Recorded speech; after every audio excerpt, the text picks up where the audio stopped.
Chapter 15. This village proved very interesting, as there are certain well-preserved records that, translated, appear to be conclusive evidence that John the Baptist resided in the village for about 5 years.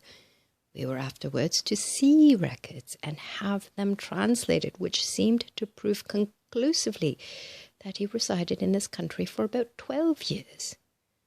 We were shown later on records that would seem to prove that John the Baptist sojourned with these people through Tibet, China, Persia, and India for about 20 years.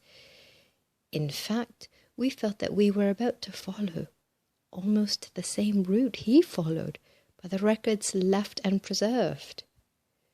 These were of such interest that we returned to the different villages and made an extensive search, and found, by comparing the data thus obtained, we could compile quite an accurate map of his travels while with these people. At times, these happenings were brought so vividly before us that we could imagine ourselves travelling over the same ground and taking the same route that John did so long ago. We stopped in this village 3 days. During these days, a wide vista of the past unfolded before me. I could see these teachings going back in the dim past to the very beginning, whence all came forth from the one source or substance, God.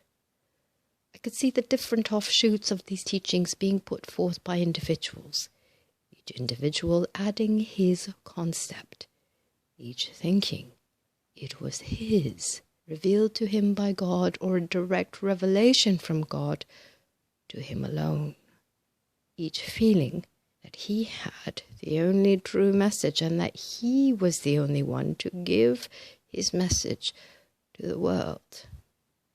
In this way, the mortal concepts were mixed with that of the true revelation intended, and diversity and inharmony resulted. Then I could see these people, the masters, standing firmly on the rock of true spirituality, perceiving that man is truly immortal, sinless, deathless, unchanging, eternal, the image and likeness of God. It seemed to me that further research must prove that those great people have preserved and handed this truth down the long ages in its unadulterated state. They do not claim to have all there is to give, nor do they ask anyone to accept anything, unless they can prove the words themselves and do the work the masters do. They do not claim any authority, save the actual works they do. After 3 days, I found that Emil and Jos were ready to return to the village where we had left my associates.